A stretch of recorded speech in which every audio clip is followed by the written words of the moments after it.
The weather is warming up in Las Vegas and probably wherever you are, which means it's finally spring. In Vegas, that means pool season, strip walking, construction projects ramping up, and a whole lot more. What's up, guys? It's Jordan from Show Me Vegas, and it's time for the quarterly installment of our news and updates series. Lots going on, especially in terms of entertainment, so let's get into it. But before we do, take a look down at the bottom of your screen, see if you're subscribed. If you're not, help us keep the channel growing by hitting that subscribe button. And while you're down there, give this video a thumbs up. Both of those things help the channel tremendously, and if you really want to help, leave a comment too. We're nearly to 40,000 and shooting for 50,000 subscribers in the next few months, so please help us get there. Alright, enough pleading, let's get started. Let's lead things off with a very new and very interesting story. Caesars Entertainment announced this week that the Cromwell, the boutique hotel at the corner of Flamingo and Las Vegas Boulevard, will undergo a complete transformation and be rebranded the Vanderpump Hotel. That's right, they've taken celebrity endorsements to a whole new level. Vanderpump has been quite successful with her now 3 restaurants in Las Vegas, and now Caesars Entertainment is going to go all in on her brand. This is interesting, and it seems like a perfect fit to me. Theming is the specialty of her restaurant brand, and the Cromwell is the perfect candidate for this type of project, especially since the Cromwell is already worn out just 15 years or so after its inception. Details are light at this point, but this is going to be fun to see. I mean, if you've ever been inside one of the Vanderpump restaurants, they're absolutely gorgeous. If Caesars does this right, this could be a great looking hotel in the Las Vegas Strip and a nice addition. Alright, let's talk about some construction updates. The ballpark, slated to replace the Tropicana, is getting closer to reality. The team dropped some new renderings just last week, and while they're not drastically different, they do show a little bit more than what we've seen so far, including a look at a couple of different fan areas. It's going to be an absolutely beautiful park, the smallest in Major League Baseball, which they're saying will make it feel more like an arena than a large stadium. They've also opened up season ticket applications for the inaugural season, which remains targeted for 2028. The team has filed for a commercial grading permit from the county, which will allow site preparation that they're saying is going to begin sometime between April and June. Once they get the ball rolling, they're targeting between 31 and 33 months of construction. There's been little discussed lately about funding, except for the fact that the Fisher family, who owns the Athletics, has pledged $1 billion to the construction project. But nobody knows exactly how, because nobody really has that kind of liquidity. That's a huge chunk of change. And if it's true, it's really a breath of fresh air, because public funding for this ballpark only totals about $375 million of the $1.75 billion price tag. Say what you will about that, but when you really take a look at other stadiums around the country, that's a very small percentage, and honestly sounds like a pretty good deal for Las Vegas. Again, construction supposedly going to begin sometime between April and June 2025, ready in time for opening day 2028. Stay tuned. In other construction news, the Hard Rock's guitar tower has gone vertical. They've really made a lot of progress on the old Mirage site. I'm glad they've been working on removing that old Beatles love film from the glass at the top of the tower. That signage should have been refreshed years ago, and now we finally get to see that beautiful gold glass again, at least for now. The atrium has been completely dismantled, and it looks like they've gutted the entire first floor of the Mirage, which is what they said they were going to do, so they're right on schedule. This officially looks like a very active construction site at this point, so it looks like they're on track for what they say is still going to be a spring 2027 grand opening. Hey, if you're visiting Las Vegas this spring and you don't have a car, that means you need transportation. And that brings me to the sponsor of this video, JMC Transportation. If you've watched Show Me Vegas for very long, you know that George and his crew are our preferred limousine provider in Las Vegas, and for good reason. JMC service and prices are second to none. If you want to find out more, go to jmclimousine.com or scan the QR code that's on the screen right now. There you'll find information about all of their services and pricing. If you want to see more of the experience, be sure and check out this video where we'll show you the full limousine experience with JMC. Once again, check them out at jmclimousine.com, scan the QR code, or look in the description box for a link. 2 other construction projects that I've talked about previously are at the El Cortez and at Ellis Island. One of those is finished, and that's the El Cortez. I was in there just after it was finished, and it is beautiful. Walking around inside the El Cortez now has totally changed my perception on the property. This new remodel was done really well. There's a new center bar and a new bar called Show Bar that actually has a stage behind it for live performances. There's a new Asian restaurant right there as well called Hot Nudes, which looks like something you'd see at Circa, and yet it still blends in beautifully with the existing casino floor. Just a great job, and definitely something that makes me want to stay at the El Cortez soon. Over at Ellis Island, no news. They are in the middle of a huge remodel and addition, and the renderings look great. Ellis Island is already a pretty cool place, and this is going to take it to the next level. I can't wait for it to be finished because I already want to go over there and take advantage of my Las Vegas Advisor Member Rewards coupon book, which I've told you about in the past. Be sure to check out this video right here if you want to know more, and if you want to buy the book, be sure and use the promo code SHOWMEVEGAS to get 10% off. At any rate, they've got great coupons in that book over at Ellis Island. As far as this renovation is concerned, Ellis Island has not offered anything firm as far as a completion date on this project, saying only coming soon. Hopefully spring, maybe more like summer. Two additional projects that have been under construction seemingly forever and appear to be 95% done are the Miracle Eats food hall at the Miracle Mile shops and the Boulevard project on Las Vegas Boulevard. I have absolutely no idea what's holding these up. It's mind-boggling. Miracle Eats has looked largely the same for months now, and Boulevard seems to be just blank space ready for infill, but there's little of that happening. Your guess is as good as mine, but surely we'll see some movement there this spring. Finally, Bottled Blonde is still saying spring 2025 for its opening, which is possible, I suppose, if you consider the fact that spring technically goes until mid-June. It's finally taking shape, and pretty quickly if you ask me. If I had to guess, I'd say mid to late summer, but what do I know? If you're not familiar, this is a pizza and nightlife destination that's going to look super cool sitting right next to Ole Red in front of the Horseshoe. From construction projects to things that are now open, Netflix Bites has opened at the MGM Grand and it looks pretty cool.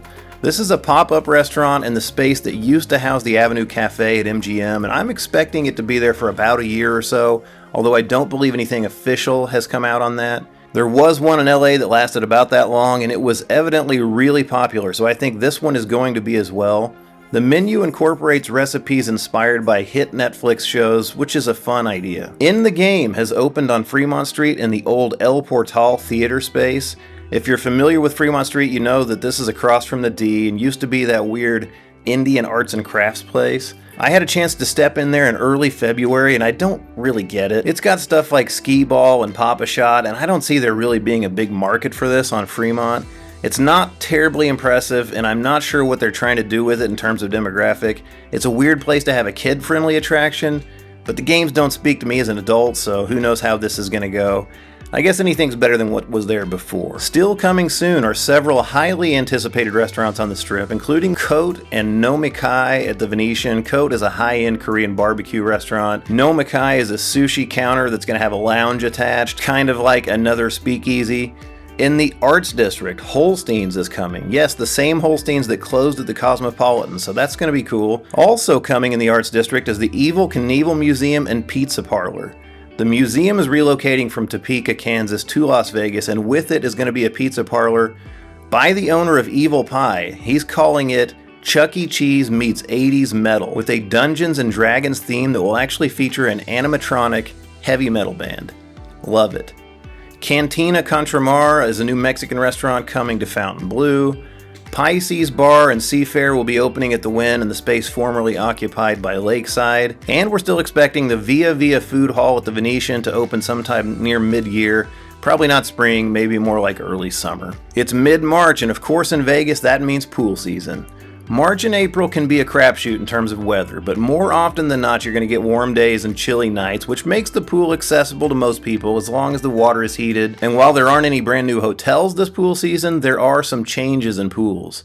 Namely, the Flamingo is completely redoing their Go pool, and they're not ready. These pictures are from just a couple weeks ago, and it looks like they're feverishly working to finish it, but it's going to be a little bit delayed in terms of pool season. Over at the MGM Grand, their day club will be going by a new name this year. Gone is Wet Republic, and in its place is the Palm Tree Beach Club. Seems like an odd choice to me, considering day clubs are party pools, and Palm Tree Beach Club sounds more boring and chill, but this is going to be managed by Tao Group, so I'm sure it's still going to be plenty lively. If you're staying at a hotel this pool season that doesn't have a great pool, don't sleep on the Palms.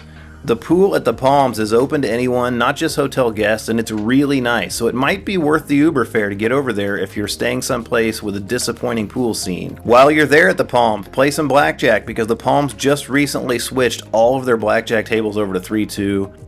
That's of course very hard to find on the Strip, and the Palms is a very nice property overall, so like I said, don't sleep on the Palms. But back on the topic of pools, we have made a couple of videos on this channel telling you what our favorite pools are. Don't forget to check those out before you plan your spring or summer trip. I will of course link them in the description box below. Alright, let's talk about big events in Las Vegas this spring, including concerts and residencies, and there are tons of them. First and foremost, EDC is back again, May 16th through the 18th at the Las Vegas Motor Speedway, and as usual, they're expecting huge crowds. How big? Total attendance in 2024 was more than 525,000 over the 3-day event. The lineup is once again impressive, and you can expect high room rates that weekend pretty much anywhere in Vegas, despite the event itself taking place well away from the Strip. In April, WrestleMania 41 comes to Allegiant Stadium. That's April 19th and 20th. Big-time one-off concerts taking place in Las Vegas this spring at Allegiant Stadium include AC/DC on April 26th. That one's going to be awesome. Post Malone and Jelly Roll on May 3rd. I'll pass. Kendrick Lamar on May 31st. Coldplay, 2 shows on June 6th and 7th. Residencies continue at the Sphere with Dead & Company performing in March, April, and May. The Eagles are running until early April. Kenny Chesney is beginning his run of shows at the Sphere in May and continuing through June. And it was recently announced that the Backstreet Boys will be performing at the Sphere beginning in July. Good to see the Sphere having a nice mix of artists. They've had classic rock, they've had techno, now they're adding boy bands and country music to the repertoire. The Sphere may be losing tons of money, but they're putting on pretty good shows. At Dolby Live at Park MGM, you can still see Maroon 5 for a limited time, like one more week. Bruno Mars is back there in May and June. The New Kids on the Block will be there starting in June. One Dolby Live residency that was supposed to begin this month but was postponed is Motley Crue, for which we had tickets. It's being pushed back to September due to a medical procedure undergone by Vince Neil. We're bummed because we had great seats and lots of plans for that trip, but our tickets are still good for September, and I think we'll just keep them. Janet Jackson continues her run at Resorts World. Rod Stewart returns to the Coliseum at Caesars. Or if you're in the mood for comedy instead of music, there are always comedians headlining in Las Vegas, highlighted by Nate Bargatze at the Wynn this coming week. And of course, there are always the usual suspects still playing all over town. Alright, let's finish up with some quick Vegas news. Universal has revealed the opening dates for its Horror Unleashed out at Area 15. It's going to open on August 14th. That's a lot sooner than I thought it would. I thought it would take a little bit longer. This is going to feature 4 different haunted attractions. The cost is about $69 for one attraction, or you can get packages to see all of them if you like. Las Vegas visitor numbers for 2024 are in, and while visitor numbers are up very slightly, about a 2% increase, room rates stayed roughly the same from 2023. Gambling revenue was down ever so slightly, and casino net income was down a lot. What's that mean for visitors to Las Vegas? Probably they're going to continue to try to squeeze every nickel and dime out of us they can, including things like free parking. It continues to disappear in Vegas as now the West Gate is set to implement a fee. The process of determining the feasibility for a second Las Vegas airport is going to resume in 2025 with an environmental study. This project kind of got put on the back burner after COVID because, well, traveler volume was down, but the Harry Reid International Airport is pretty much at capacity, and air travel in and out of it continues to increase every year. This thing is still at least a dozen years away, but its location between Jean and Primm, Nevada, southwest of the city, would be wildly inconvenient. Nevada sportsbooks won a new record $22.1 million on Super Bowl 59 wagers, despite the betting handle being dramatically less than what it was the year before. A 40-year-old Las Vegas restaurant was once again named one of the top Italian restaurants in the U.S., and it's not on the Strip. It's Ferraro's on Paradise Road. Virgin Hotels has rolled out a new rewards program in an attempt to lure anybody, to the off-Strip resort. Longtime Vegas headliners Penn and Teller now have their very own casino card game in play on the Rio's casino floor. It's called Penn and Teller Monte. The Las Vegas Convention and Visitors Bureau, which is taxpayer-funded, mind you, will spend millions over the next 3 years to put a Las Vegas patch on the sleeves of athletics uniforms. Pretty interesting, considering the team is moving to Las Vegas anyway. Seems like they should have done that for free. Anyway, That's it for this one, guys. I hope you enjoyed it and found it informative. If you did like it, don't forget to give it a thumbs up. Also, like I said earlier, subscribe to the channel. Turn on that notification bell. Leave a comment below. Engagement helps the channel tremendously, and we always love hearing from you. On to the next. I'll see you in that next video because there's always more for us to show you on Show Me Vegas.